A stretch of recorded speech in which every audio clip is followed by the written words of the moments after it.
2,000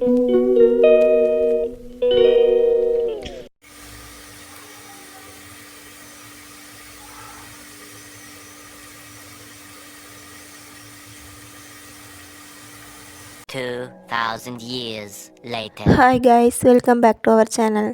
இன்றைக்கி நம்ம வந்துட்டு காய் சாப்பாடு வைக்க போகிறோம். Carrot beans meal maker. இப்போ வாங்க நம்ம வீடியோக்குள்ளே போகலாம். குக்கர் எடுத்துருக்கிறேன். அதில் வந்துட்டு தேவையான அளவு எண்ணெய் ஊற்றிட்டு பட்டை, கிராம்பு, ஏலக்காய், அன்னாச்சி எண்ணெய் காஞ்சதும் அதெல்லாம் போட்டுக்கலாம். நெக்ஸ்ட்டு வந்துட்டு ஒரு பெரிய வெங்காயம் வந்துட்டு நீளவாக்கில் அரிஞ்சு வச்சுருக்கேன், அதுவும் இப்போ போட்டுக்கலாம். போட்டுட்டு இப்போ வெங்காயம் வதங்குற அளவுக்கு தேவையான அளவு உப்பு போட்டுக்கலாம். வெங்காயம் வந்துட்டு இப்போ ஓரளவுக்கு நல்லா வதங்கி வந்துருச்சு.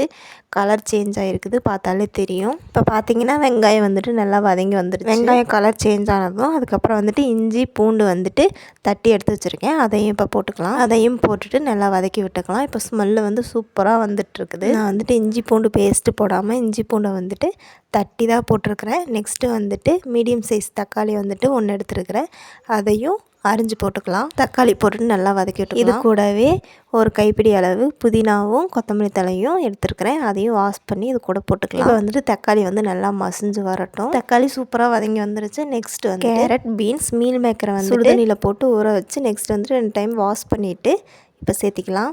மீல் மேக்கர் வந்து வாஷ் பண்ணி எடுத்துகிட்டு நெக்ஸ்ட் வந்து தண்ணியை புழிஞ்சிட்டு அதுக்கப்புறம் சேர்த்திக்கலாம். இப்போ வந்து இந்த காய்க்கு உண்டான உப்பும் இப்போவே நம்ம சேர்த்திக்கலாம். மசாலா வந்துட்டு வரமிளகாய்த்தூள், மஞ்சத்தூள், பெருங்காயத்தூள், கரம் மசாலா, பிரியாணி மசாலா, கறி மசாலா தூள், இதெல்லாம் இப்போ போட்டுக்கலாம். இப்போ நல்லா வதக்கி விட்டுக்கலாம் மசாலாவோட. இதை வந்து குக்கர் மூடி போடாமல் தம் போடுற மாதிரி வந்துட்டு நான் வைக்க போகிறேன். வந்துட்டு 2 டம்ளர் அரிசி எடுத்துருக்கிறேன், அதுக்கு வந்துட்டு தேவையான அளவு தண்ணி ஊற்றிருக்கேன். வந்து தண்ணி ஊற்றியாச்சு. தண்ணி ஊற்றிட்டு உப்பு காரம் வந்துட்டு கரெக்டாக இருக்கான்னு பார்த்துக்கலாம். நெக்ஸ்ட்டு வந்துட்டு தண்ணி கொதிச்சதுக்கப்புறம் வந்துட்டு அரிசி வந்துட்டு ஊற வச்சுருக்கிறேன் ஒரு 1/2 மணி நேரத்துக்கு மேலே, அதையும் கழுவிட்டு தண்ணியை வடிச்சிட்டு நம்ம இப்போ சேர்த்திக்கலாம்.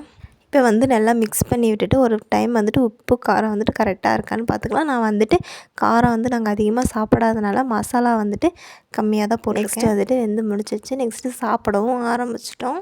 நிஜமாகவே இந்த சாப்பாடு வந்து சூப்பராக இருந்துச்சு, காய் சாப்பாடு. இன்னொன்று வந்து இது எனக்கு என்ன ஞாபகம் வந்துச்சுன்னா, சின்ன வயசில் வந்துட்டு பால்வாடி சாப்பாடு இந்த மாதிரி தான் இருக்கும். ஆனால் இருந்தாலுமே இன்றைக்கி நான் பிரியாணி செய்யலான்னு தான் பார்த்தேன், அது ஒரு மாதிரி போயிட்டு ஒரு மாதிரி வந்துருச்சு. இருந்தாலும் இதுவும் ஒரு மாதிரி சூப்பராக தான் இருக்குது. இன்றைக்கி எங்கள் வீட்டில் வந்துட்டு காய் சாப்பாடு, முட்டை, அதுக்கப்புறம் வந்துட்டு தயிர் பச்சடி இதெல்லாம் வச்சுருக்கோம்.